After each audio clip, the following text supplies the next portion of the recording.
എസ്എഫ്ഐക്കെതിരായ പ്രതിപക്ഷ ആരോപണങ്ങളിൽ സ്തംഭിച്ച നിയമസഭ. മുഖ്യമന്ത്രി നൽകുന്ന രാഷ്ട്രീയ സംരക്ഷണത്തിലാണ് എസ്എഫ്ഐ ക്രിമിനലുകൾ അഴിഞ്ഞാടുന്നതെന്ന് പ്രതിപക്ഷം നിയമസഭയിൽ പറഞ്ഞു. അതേസമയം പഠിക്കുന്ന വിദ്യാർത്ഥികൾ ആയതിൽ പ്രായത്തിൻ്റെ പ്രശ്നമുണ്ടാകുമെന്നും എസ്എഫ്ഐയെ ന്യായീകരിച്ച് മുഖ്യമന്ത്രി ക്യാമ്പസുകളിൽ നിറഞ്ഞു നിൽക്കുന്ന പ്രസ്ഥാനത്തെ താറടിക്കാനുള്ള ശ്രമമാണ് പ്രതിപക്ഷം നടത്തുന്നതെന്നും മുഖ്യമന്ത്രി ആരോപിച്ചു. കഴിഞ്ഞ ദിവസം കാര്യവട്ടം ക്യാമ്പസിലുണ്ടായ സംഘർഷമാണ് പ്രതിപക്ഷം ഇന്ന് നിയമസഭയിൽ ഉന്നയിച്ചത്. സംസ്ഥാനത്തെ ക്യാമ്പസുകളിൽ മുഴുവൻ എസ്എഫ്ഐക്ക് ഇടിമുറികളുണ്ടെന്ന് എം വിൻസെന്റ് MLA ആരോപിച്ചു. കാര്യവട്ടം ക്യാമ്പസിലെ ഇടിമുറിയുടെ നമ്പർ 121. സിദ്ധാർത്ഥിനെ ഇടിച്ച് ചതച്ച ഇടിമുറിയുടെ നമ്പർ 21. എല്ലാ കോളേജുകൾക്കും ഇടിമുറിയുണ്ട് സാറ്. പ്രത്യയശാസ്ത്രത്തിന്റെ അടിത്തറയിലല്ല എസ്എഫ്ഐ നിൽക്കുന്നത്, ഇടിമുറിയുടെ ഭീകരതയിലാണ്.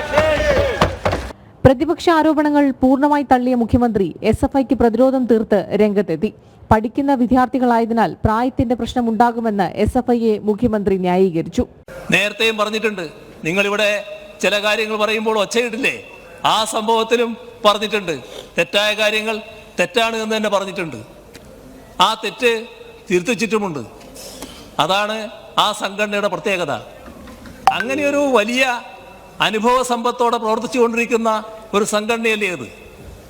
വീഴ്ചകളുണ്ടോ, കുറവുകളുണ്ടോ? വിദ്യാർത്ഥി ജീവിതമാണ്, എല്ലാവരും വിദ്യാർത്ഥി ജീവിതം കടന്നു വന്നതല്ലേ. ആ പ്രായത്തിലുണ്ടാകുന്ന എന്തെങ്കിലും പ്രശ്നങ്ങളുണ്ടെങ്കിൽ അത് പരിഹരിക്കുന്നതിന് അതേ രീതിയിൽ തന്നെയുള്ള നടപടികൾ സ്വീകരിച്ചുകൊണ്ട് നമുക്ക് മുന്നോട്ട് പോകാവുന്നതാണ്. ഇതോടെ മുഖ്യമന്ത്രിയുടെ രാഷ്ട്രീയ സംരക്ഷണത്തിലാണ് എസ്എഫ്ഐ ക്യാമ്പസുകളിൽ അതിക്രമം അഴിച്ചുവിടുന്നതെന്ന് പ്രതിപക്ഷം കടുപ്പിച്ചു.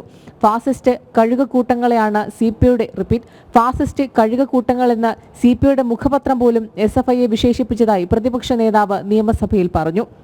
ഹോസ്റ്റലിൽ, പോലീസ് സ്റ്റേഷന്റെ മുന്നിൽ, വീണ്ടും മെഡിക്കൽ കോളേജ് ആശുപത്രിയിൽ ഈ ക്രിമിനലുകൾ ഇങ്ങനെ പുറകെ നടന്നു ഇവരെ ഇങ്ങനെ ഉപദ്രവിച്ച സംഭവത്തെ കുറിച്ചാണ് ഒരു മുഖ്യമന്ത്രി നിയമസഭയിൽ ഇങ്ങനെ മറുപടി പറഞ്ഞത്.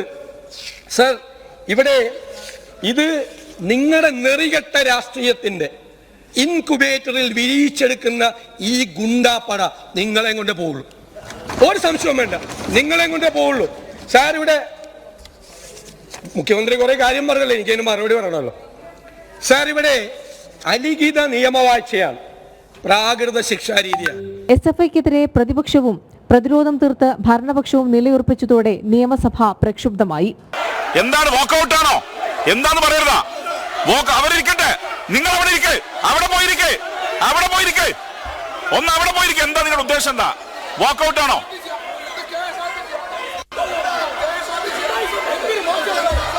ഇതോടെ നടപടികൾ വേഗത്തിൽ പൂർത്തിയാക്കി സഭ ഇന്നത്തേക്ക് പിരിഞ്ഞു. ജനം, തിരുവനന്തപുരം.